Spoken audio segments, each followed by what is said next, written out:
Good evening, everybody. There's still a few people coming into the room. We'll give it a minute. Thank you for joining us.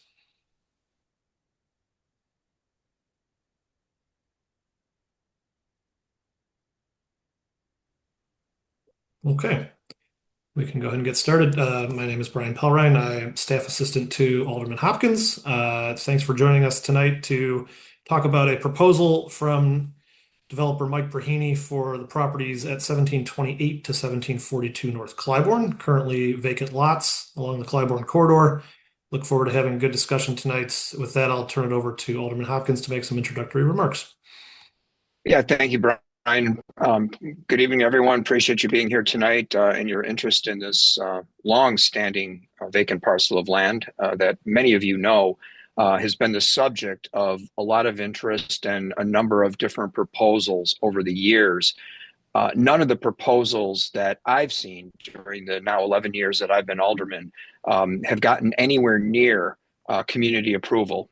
Most of them have just been objectionable for a lot of different reasons. Some of them, height, density, neighborhood character. There's been a variety of reasons that the different proposals that have been floated over the years were non-starters. And that's why this lot has been vacant for as long as it has. The proposal before us is one of the better ones that I've seen during my time. That doesn't mean that it's worthy of community support. Only after a robust process of review where questions can be asked and community input can be offered and possible changes made to the program, could it possibly earn community support? So that's what tonight's meeting is about. This is to hear from you, and this is to get your feedback on the proposal that you're about to see. So we'll keep the lines of communication open for a period of time after this meeting. No decision has been made yet as far as the request for a zoning change. And with that, I will turn it over to Irma Tranter from Ranch Triangle. Irma? Good evening, everyone. I'm president of Ranch Triangle. We met the planning committee of the organization met twice on this proposal. The first time we met with the alderman and his staff, discussing an overview, what the initial thoughts were on that property, ownership, the value of the developer, etc. The second time the planning committee met more recently when there was, after we had discussed with the alderman and the alderman brought back to the developer some initial concerns, the developer made some modifications with his architect, Jacob, and came back to our planning committee, reducing the height of the proposal, reducing the number of studio apartments in the proposal, and also addressing some other concerns that we saw in the preliminary, in the plans the latest plans. But more important right now is our committee met, but what is important with Alderman Hopkins right now and is to get the broader view of more people who live in the community. I would love to hear your thoughts about it, what your concerns are before this project gets full approval, if it goes in that direction. I mean, there are still questions that we have from some people that live in this neighborhood. There's still concerns about the lack of enough park space and the impact that more residential will have on the limited existing park space. There's no dog park. If there are dogs in this building, we still have this crisis. And clearly it is a crisis. We hear meeting after meeting in our meetings of the lack of enough park space and a dog park. So there's still some questions, but I'm interested in hearing from the neighbors in our community, what their thoughts are and what their concerns are. Thanks, Irma. So we'll go ahead and move to the presentation. So Mike and his team will now Oh. present the plan. Mhm. I want to thank everyone for taking time tonight to listen to our presentation and hear what we're hoping to do on the project. My name is Mike Raheny, Kyle Glasscott, and Steve Johnson. We all live in the neighborhood. Our office is right across the street on Clybourn at 1775. So we're familiar with the site. I see it every day from my office. But we've been working for a while, probably 7 or 8 months, kind of on the design and with the current owner, who we're under contract with. It's a little bit hard to deal with. Our original plan, we had 74 units, I believe, a lot of studios, and we were originally 6 and 5 stories. After kind of presenting and sharing with the alderman, we did hear the concerns of too many small units and the height. So we've cut back on that, the two things, to cut it down to 59 units, mostly 2 bedrooms, and then take it down to 4 stories plus kind of a penthouse on the top that's set back that you wouldn't see. We are proposing to do no retail, just for the fact that there's a lot of vacant retail on the street with Bed Bath & Beyond and Patagonia, some of that stuff closing. So the last thing we want to do is build retail and have it sit empty. And just with the current kind of need for housing, we thought it's better used for housing. We were back and forth on doing it on the ground floor. We've had some other buildings that have been successful, ground floor residential. They've actually been some of the first units to rent. So I don't think there's a huge negative. And we tried to mitigate that by setting the building back about 5 feet on the front to kind of give some space between the units and the apartments. We could start kind of scanning through it. Yeah.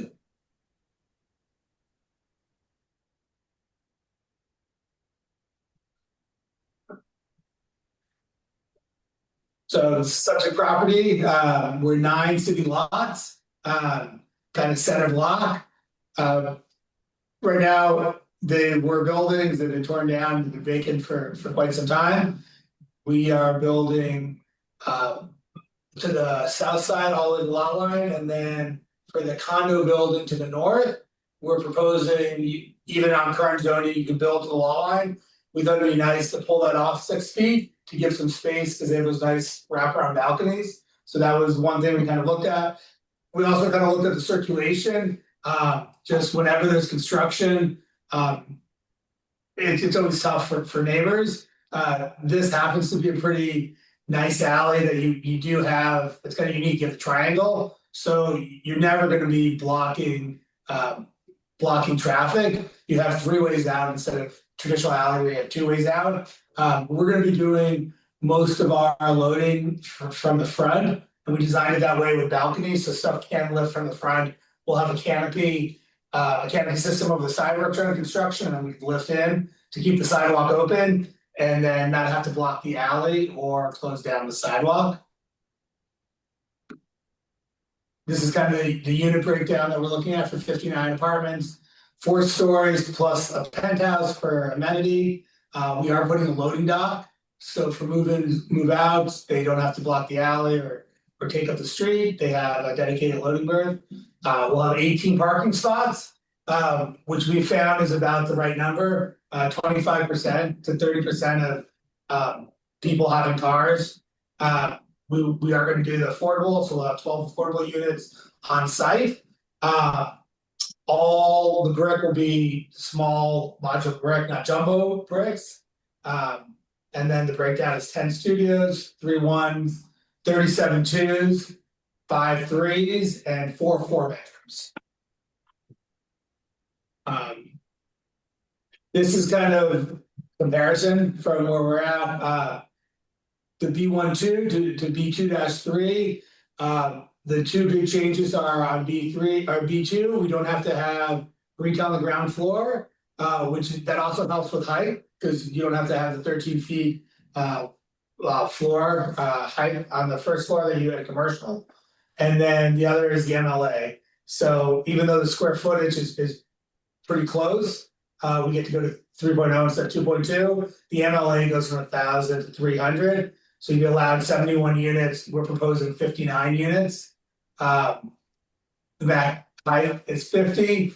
We're proposing 45 is where our 4 stories are. And we show 59 because we're showing what the top of the elevator overrun and the penthouse would be. So that's why that looks a little bit higher, but that's set in the middle. No commercial.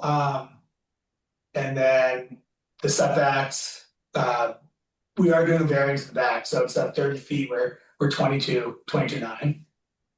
Mike, can you real quick explain what some of those abbreviations are for those who don't know? FAR, MLA. Yeah, so FAR is floor area ratio. So forever, whatever, if you're 20,000 square feet, you could have 2.2 times the area is what the building size to be. And MLA is minimum lot area per unit. So the amount of units you're allowed to build, how much square footage you need of land to build units. So those are the two that really change a lot from the -2 to -3. Thank you. No problem. The first floor, you can kind of see when you're looking on Clybourn, we set back the first floor 5 feet, so you can have a private area, and we have 6-foot kind of fences, like greenery and fences there, so you have a private spot, but it pulls the units back, and it also kind of gives a lot of depth, I think a lot more depth to the street. We'll have co-working space down there, lobby and gym. Also, you'll notice on this, we'll have our trash inside the building. So when trash trucks come, they can pull into the loading dock, they'll roll out the trash. So one, they won't have to block the alley, and 2, we don't have trash cans sitting out in the alley. So we're hoping we're not going to contribute to any of the rat issues that kind of are in the city. So we'll have all our trash inside, and the gray area is kind of the back of the house for bikes, trash, electrical pump room. And then the rest is residential in the front and back. Kind of typical floor plan, again, mostly 2s, a couple 1s. This is for 2 and 3. And then when we get to the 4th floor, we have larger units that are more, one more, the 4th floor are kind of 3 and 4 bedrooms, so more family-sized units on the top floors. And then the roof plan, we would have amenity space and kind of deck area, and then trees in front. And then this, we'll get into the elevation. Yeah. Yeah, so this is the front of the building. The other thing we were looking at from our original plan was one big building. It felt too big for Clybourn. Because there's no buildings that are 200 feet long. So this was an attempt to really make it read as 3 different buildings, 3 different bricks, kind of broken out. So they read as different buildings, so you don't get that huge mass along Clybourn. And then all the way to the south, that's where the entrance would be. So that does go to the street. The other one's set back. And you can see kind of on height wise, the newer building, the condo building to the north, our parapet is slightly lower than by maybe 2 feet, lower than them, and then our penthouse is slightly lower than the penthouse. So we'll be a shorter building than what's currently on the street. And you can see we put the space on that side to kind of respect their balconies. And there's a really cool space wrapping around. This is the rear of the building. We're kind of playing with some rear balconies. That's not 100% decided yet, but I think we want to have some units have that kind of optional outdoor space. And then here are the renderings. So, like I said before, trying to have really kind of 3 distinct looking buildings, with the building on the south being the main entrance to the whole building, even though it reads as 3 separate buildings. And the other advantage to this, having the balconies kind of lined up like that, is when we are under construction, it gives us a place to kind of load from the front once we have a canopy out there. So we're not having to block the back alley to get stuff in and out. We can do a lot of our deliveries in the front. So we're trying to think through logistics while we were designing it as well.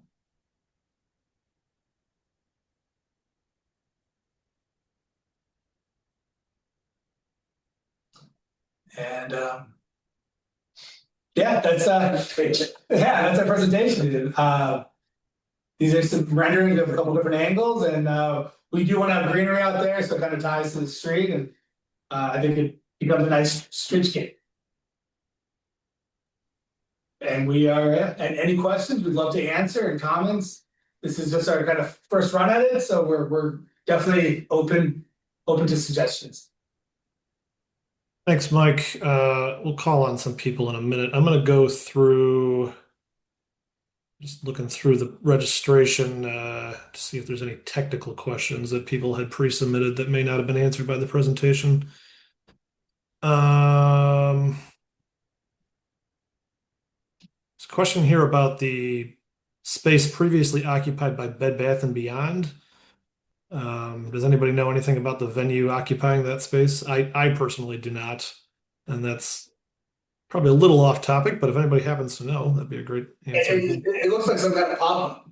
Like a Right. pop-up? Yeah. It's a temporary exhibit Yeah. of the October 7th attack in New York, Oh, yes, yes. Okay. Very of the good. music festival. Yes. It's open now, but I don't, it's just very short-lived here. Thank you, Irma.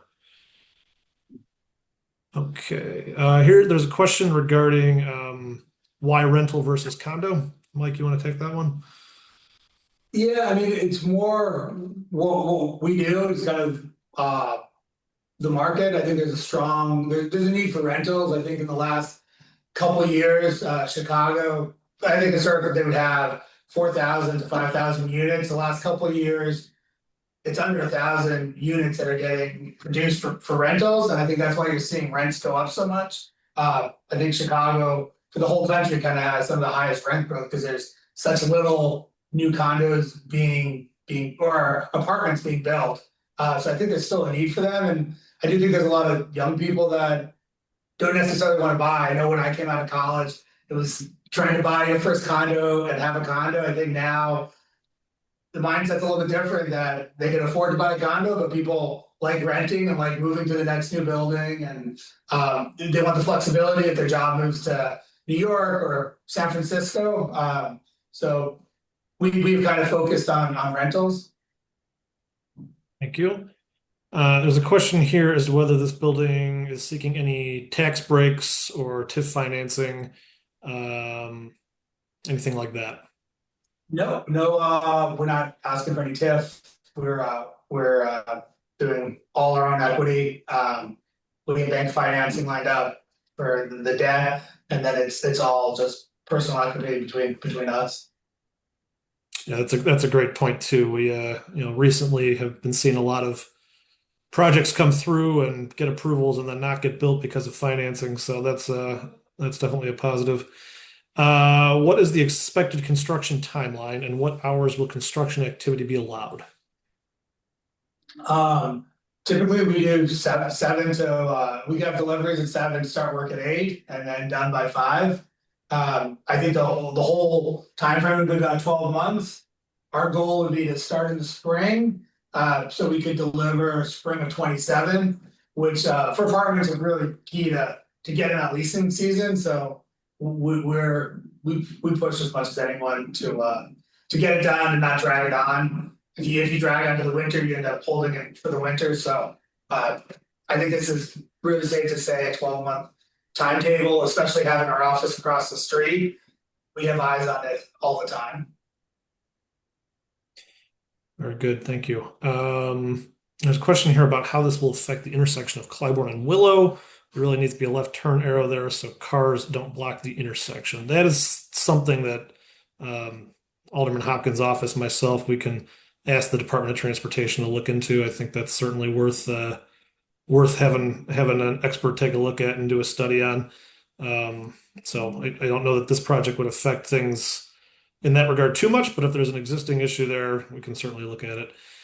Okay, that's about it for the pre-submitted technical questions. There's some other comments, but we can move to live questions. So I see a few hands raised here. Why don't we start with Richard? Richard, you should be able to unmute now. Go ahead. Thank you. Can you hear me? Yes. Okay. I live at 1723. My wife and I live at 1723 North Sheffield, and we're one of the few that have lived here over 25 years, believe it or not. So we were here before a lot of these buildings were built. I've got a couple of questions. The first one is there's a little triangular area that's in the back where people park. What's going to happen to that? It's on the screen right now. It's the little triangle area. Yeah, that has nothing to do with, that's owned by the city. So nothing that we're doing is affecting that or trying to take that space away or trying to buy it. We're completely separate and nothing we do would affect that then. I believe I, city. I can confirm what Mike is saying there, that that property is owned by the city. I know that it's really just been free parking for folks around there, which obviously, if there's no issue with that, we're not going to do anything differently. But this project has no claim to that, no stake to that, and there's no plans to change the current arrangement. Okay. Well, as a homeowner, we'd love to see something done to that piece of property as far as asphalt or something. It's become a giant mud pit, weeds growing out of it, rats crawling through it. That's not the topic of this conversation. We could talk about it at a different time, but I just wanted to ask if that had any bearing on this project. Um, the second question I have is regarding parking. And I'd like to know where you came up with the 18 parking spots for 59 units. And I'll tell you what the concern is. The concern is that streets around the area, there's a lot of cars. There's a shortage of parking. Most people have one car garages. So if they have a second car, they've got to park it on the street. On Sheffield, it's permit parking. However, the west side of Sheffield has not become public parking, paid parking. So that takes away a lot of the, people who want to park across the street that live in the neighborhood because they don't want to feed the meter. So the question is, the excess cars that could occur, and if we have parking stickers for the front of our house and there suddenly is 59 cars for 59 units, obviously there's going to be 41 of those cars that are going to have to park someplace else. And I don't think there's enough parking in this neighborhood to absorb that parking. And I don't know where you came up with the 18. If somebody has a car and wants to rent, you're going to tell them they're not going to be able to rent because there's not enough parking in the area. I can take that one. That's absolutely a very valid question. We have found with a number of these projects in recent times, especially newer rental buildings like this, that truly not everybody in the building owns a car. In fact, usually it's less than half. One thing that we do in our office is anybody who lives in a building like this is not eligible for residential permit parking on the street. So we make sure that the leasing agent or whoever's running the building, I believe Mike plans on holding this one and renting it out as an owner. It'll be very clear that we expect them to tell people that up front, and that turns away if somebody is coming in and thinking that they're going to get a parking spot and or if they're not going to get one of the parking spots that goes with the building, they're thinking they're going to have easy street parking, and we make it clear to them before they sign a lease that that's not an option. Maybe this isn't the building for them, and they make that choice. They kind of self-select out that way. Just as an example, the larger building at North Avenue and Vine, that's a recent example, somewhat recent example of a larger what they call them transit served location projects, where there's not nearly as many parking spaces as there are units, and also we restrict anybody with that address from getting residential permit parking, and that it works. We don't have a lot of issues with anybody trying to come in and expecting that they're going to get permit parking, and there's really nowhere else from the park. So there are legitimately a lot of people living in that building that just do not have cars, and this would be a similar case, we imagine. There's a number of other local examples of this in the last 10 years. I hope that answers your question. I'm sure it doesn't completely answer your concern, but I guess the short answer is Alderman Hopkins' office would not allow residents with these addresses to get residential permit parking.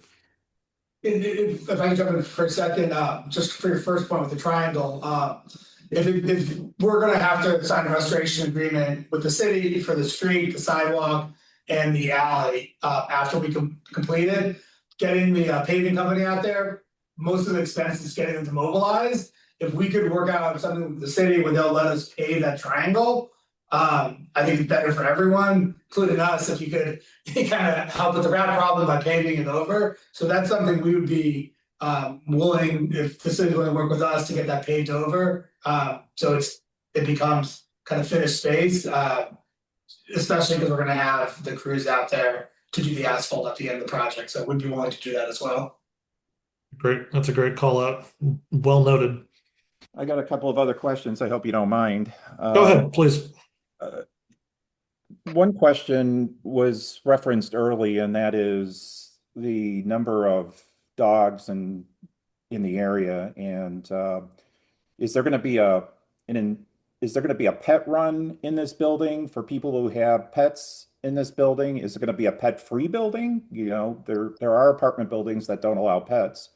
What's going to be the policy as far as pets are concerned? And if there are going to be pets, then you know, is there going to be some type of consideration made for people who have pets to be able to, you know, do their thing in some place within the confines of the building? We would probably be not a pet friendly building, just it's rough on the units. So, Mike, are you committing to this being a no pet building? Am I understanding that correctly?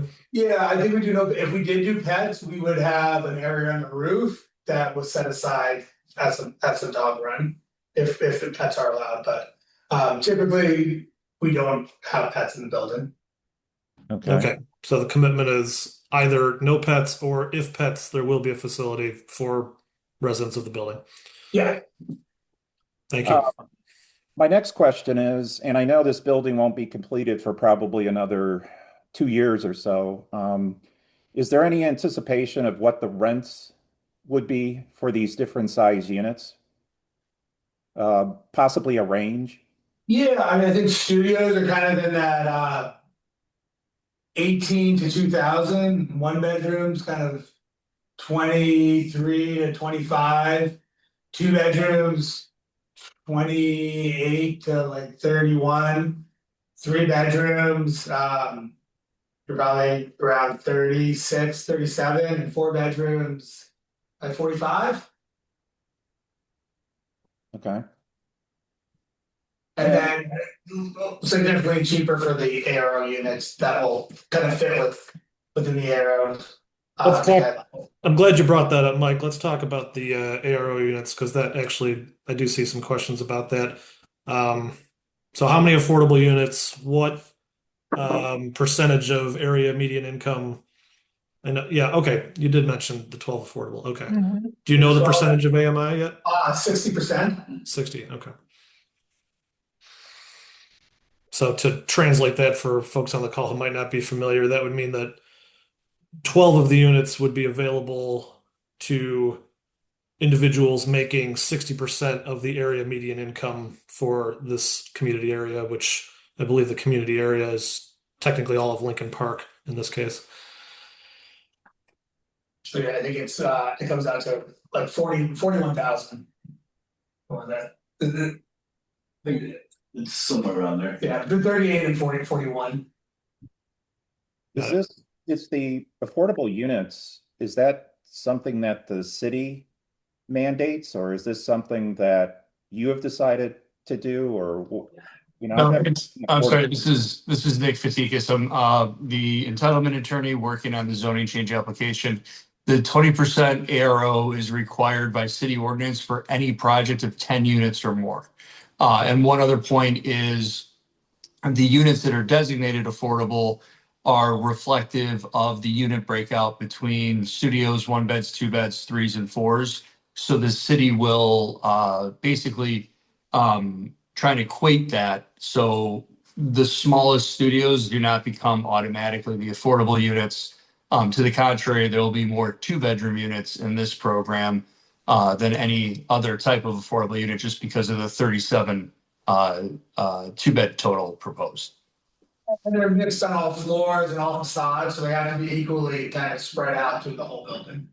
Equal finishes, and as Mike just said, kind of integrated throughout the building and not segregated in one section or on a less desirable floor. And just kind of talking about finishes, kind of the finish package we usually do, we do real hardwood floor instead of laminate. We do integrated appliances, flat panel, cabinets going up the ceiling, the showers, frameless glass, tile at the ceiling. So I think we do a higher end apartment finish, which I think gets better tenants and that hopefully keeps tenants longer. So we've done that in other buildings and I think it works out. Richard, I'm gonna go ahead and move on to the next person just so we make sure Can I just that ask one more question because it's really important to me, and I probably should have made it my first question. that's fine. One more will do, and then if we need to, we can possibly come back to you at the end. Go ahead. And that is, and this one's really important to me because this is a very unique kind of area that is triangular, and there's a lot of people that have back decks. Could there be consideration made for those balconies to be put on the side of Clybourn instead of the back? This area becomes pretty loud in the summer with people having parties, and then all of a sudden now you're going to have another maybe 10 decks that are going to be facing this enclosed area that ends up being like a football stadium, and it's just going to add to the noise for people who live around here, especially for people who have bedrooms like we do that face the alley. So, I would make a big push for having those balconies put on the front instead of the back. Very good. We do have some on the front. I mean, we could look at reducing them. I think now we have 8, and none of them are really set up to be party balconies. They're pretty small to have a table, a chair, not to have a group of people. I think they're 5 by 7, so they're pretty small balconies, not big decks in the back. But we could look and see about reducing some of those.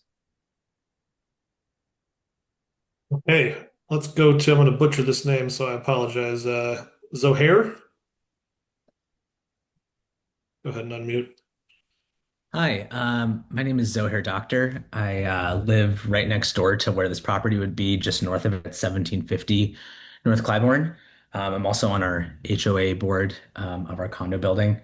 I have a handful of concerns. I think the first one, I think is maybe an obvious one to say, which is that like our building has a couple of roof decks that have views, as well as we have decks outside of each of our units. Which, yeah, you can see in some of these mock-ups. So you can see just like in this example right here, there's a bunch of people's decks that come out their side kitchen that are right there next to this building. And I think that is going to change basically like entirely the character of what those decks are right now, the lighting in people's units. I know that I think just looking at this, like part of the roof view may be obscured, maybe not all of it. It's hard for me to tell from this, but as you can imagine, this like concerns me just both in terms of like the character of our building and the experience that we have, plus the value of our property. The other thing is the construction. Talking about a year of construction, we have multiple young children, babies in our building, so I'm obviously concerned about the effect that's going to have for them. So those are just, yeah, a couple of the major concerns that I have. Yeah, thank you for taking time. So we did want to. I think looking at your building, I've always been a fan of your building. I look out my window and see your building. That's why originally they had it. Right now, as of right, it could be built right to the lot line, just like your building's built right to the lot line, and that's originally how they had it. I do think it's such a cool feature that you have those corner decks, and that's why we pushed it off 6 feet instead of building it all the way to the edge. So we were trying to take that into consideration, kind of right off the bat, to give some extra space there and light. because of the balconies and the lights, instead of building it right up to the lot line. So I guess I hope you see that we are trying to, even before kind of presenting to you, wanting to look at what the surrounding areas and kind of make the concession, push it over to give more space and light to your building. All right, let's go to, I've got a few written questions here. What are level 1 units, which your graphic says are not currently allowed but will be allowed under your proposal? So I'll take that one. I think that's fine. So under the existing zoning, first floor residential is not allowed. So the part of the zoning change that's being proposed here would allow for first floor units. So I think that should answer. Did I get that right? Yeah. Okay, great. Let's see. There's a question here about, so I think you briefly mentioned, Mike, that you're under contract to purchase this property. The question is, have you purchased the property and do you have approved financing?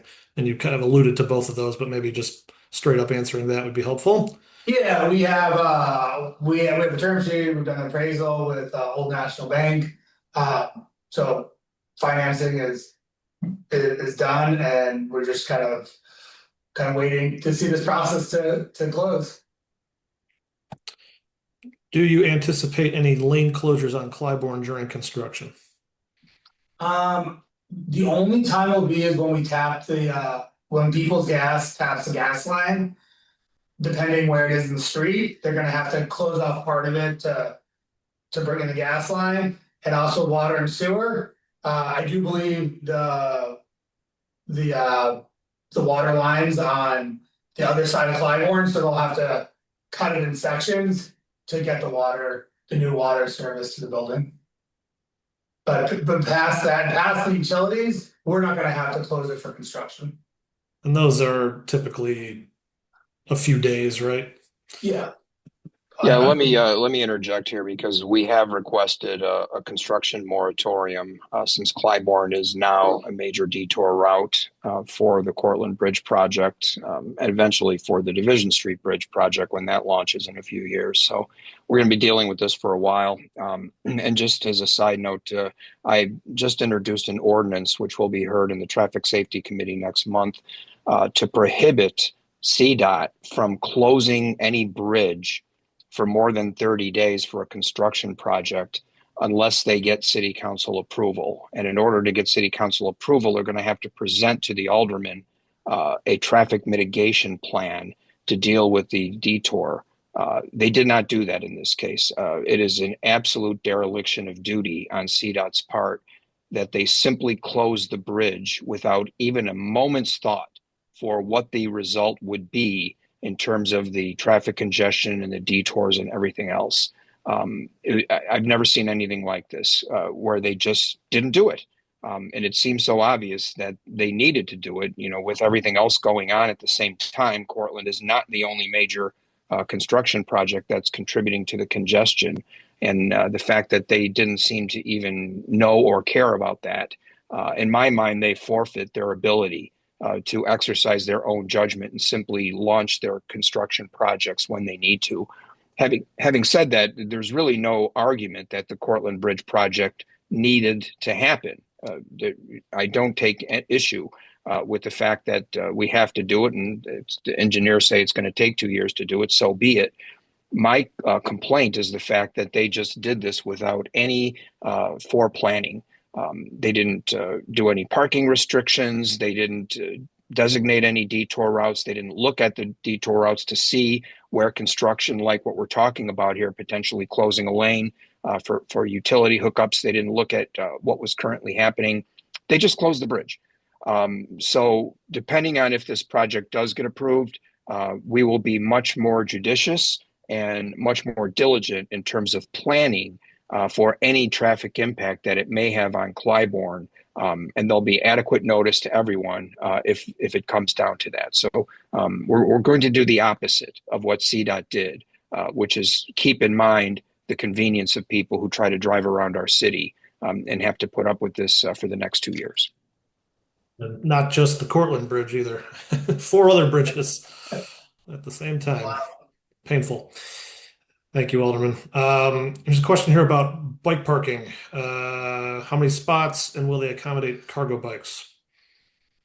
Um, they, I think we're one-to-one, bike parkings with 59 parking spots. They're all inside. So they're in that gray area, kind of with the back of the house. We have not looked into cargo bikes, but it's definitely something, it's a good idea to look at. It's getting more popular. All right. I have a hand here from Fiona. Fiona, go ahead and unmute yourself. Hi, I'm Fiona, and I live in the unit just facing this vacant area on the third floor. So I do have the same concerns as Zohid. He just mentioned earlier that. So this project, so I have several questions. The first question is like how far the project will be away from our current building, which is 1750 North Clybourn Avenue, because that will determine if we will get any light or sunlight to our balcony into our living room. We'll be 6 feet away.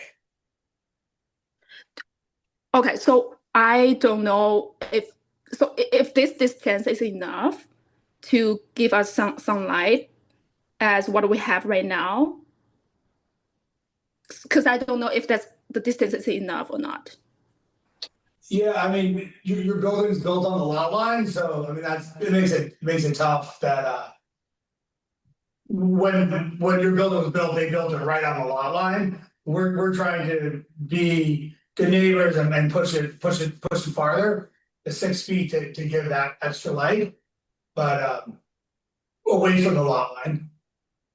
I know it's hard because there's been no building there for long. What's going to be in that 6 foot gap, Mike? It'll be gated and it'll be a walkway. Okay. But the reason for it was, the reason we put it there, we don't need to have it there. It was really only to give extra space to the building to the north. Okay. Fiona, what's your next question? So the next question is, during this construction period, which is roughly 12 months, will it impact our current tenants who live in the building in this area? Will it block the traffic, or will that introduce some unnecessary noises during the construction period? Yeah, I mean, there's always construction noise, but it'll be kind of during working hours, and we will be considerate to knowing there's children living in the building.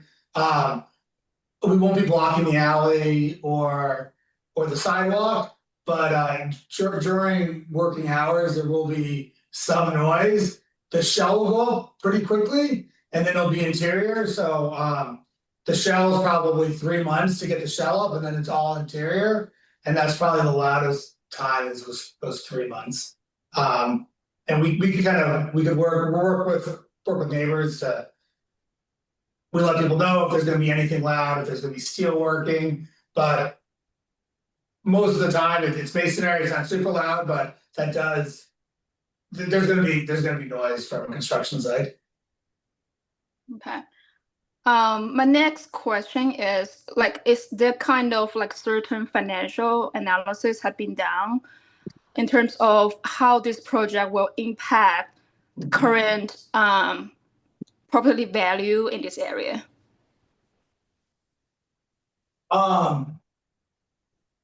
Alderman, do you want to take that one? Yeah. Yeah, generally speaking, projects like this don't really have an impact. It's the valuation of the rents are going to be comparable to the neighborhood trends right now. This building isn't going to change it one way or another.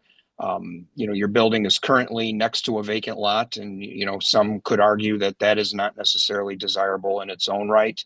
With a big for sale sign on there that's been there for 15 years or whatever. So if you talk to a realtor and let's say you were considering selling your unit, talk to a realtor and say, should I sell my unit now as opposed to 2 years from now when the building next door is likely to be completed? Is it going to change anything? I believe most realtors would say don't make your decision based on that. You decide to sell your unit when you think it's right for you. You're not going to see a significant impact on the potential sale price you could get because a building of this type is going to be built next door. Okay, that's all my questions. Thank you. Okay, thank you. Has there been any shadow impact study, either done or planned? Any what? Shadow impact, shadow studies. There has nothing's planned. I don't think there's any shadow impact kind of being the same level as the rest of the buildings. Yeah, we could do one, Mike. There's a couple of vendors that we've worked with in the past. It's a relatively simple report to be produced, and it's it's affordable. Yeah, more than happy to do it. Okay. Okay. I think that that question answers that, or that answers this one. Sorry, just bear with me for a second. We answered that. Regarding the construction, is there anything we need to be concerned with regarding pollution? No, it's a masonry building. Nothing's toxic. Even for the masonry, we use what's it called? I'm blanking right now. The silos, and they're covered on top, so you're not getting all the dust out. It comes in one bag. You're not pouring dust into that. But there could be some dust, but we'll mitigate it. We'll keep everything fenced throughout construction. And I will note that the project that you built across the street at 1775, we got very little in terms of construction complaints in that regard, so you deserve some credit there. Appreciate that. Absolutely. So let's see. Will these slides be shared? And can you remind us of the height, including the penthouse?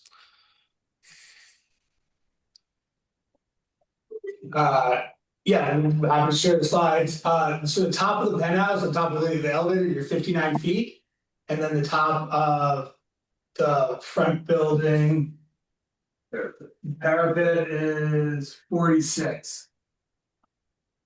I will also note that we have recorded this and we can have it available for anybody who needs it. Maybe you have a neighbor who wasn't able to make it or so, something like Yeah, that. and we'll have them post reach it. out.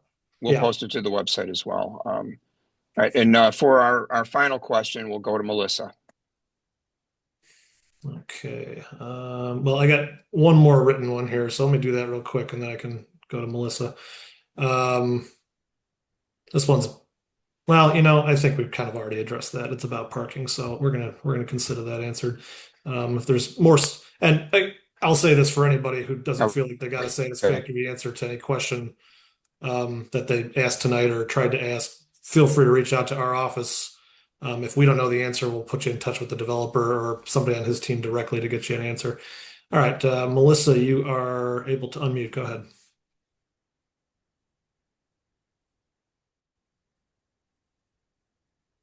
Melissa? There we go. Okay. Oh, we're showing up as Melissa. This is Steve. We're at 1725 North Sheffield. Yeah, so did have a question about the variances. I think you'd mentioned the variances. I'm curious, what are the variances that are being requested? I'll start with that, and then we can let Nick, the zoning attorney, jump in with more detail. So it's not variances. Variances are it's a slightly different thing. Variances are minor changes that you request with the Zoning Board of Appeals. This would be an actual zoning change from a B12 to a B23. And I think this slide spells it out pretty well, like what would be allowed into B23 versus what is allowed under the existing zoning. Nick, do you want to add anything to that? Yeah, if I could add in. So as Brian said, 100% correct. This is a zoning change. This is also what we would call a type 1 zoning change, which is important because the specific plan set that's being presented, if it has support to proceed, it would actually be incorporated into the zoning change ordinance. So as you can see from this kind of summary, The only variance from the setback requirements would be a 22-foot 9-inch rear setback as opposed to a 30-foot rear setback. There's no separate application. It's incorporated again in the type 1 zoning change request. But the project, as Mike had spoken to earlier, was really designed with maintaining the 4-story building height. And that's kind of not forcing, but dictating where the rest of the floor area would be. So with respect to unit count, with respect to height, with respect to the setbacks, except for the rear setback, the proposed design would comply with the new zoning of B2-3. And then one last point, Mike already hit on it, but the B2 is specifically being requested in this case to make sure that we have the ability to have residential units on the first floor as opposed to retail, which is what typical business mixed-use zoning would require. And I'll add a little more to that too. With the type 1 change, when Nick says that this plan set would be incorporated into the design change, that means that nothing else could be built except for what's being presented or what is ultimately approved. Okay, so we're looking at probably 10 more feet than currently what's allowed, right? And 3 times more units, but again, that doesn't take into account for the lower level retail space, right? It's offset. It's replacing, and not necessarily 1-to-1, but it's replacing what would be retail units on the ground floor with residential units. Yes. I think you're saying pretty much the same thing. Yeah.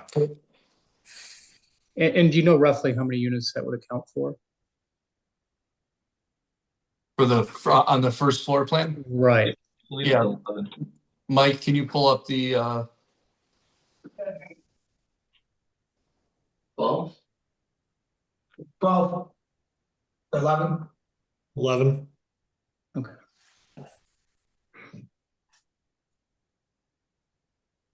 Okay. Are there any other questions?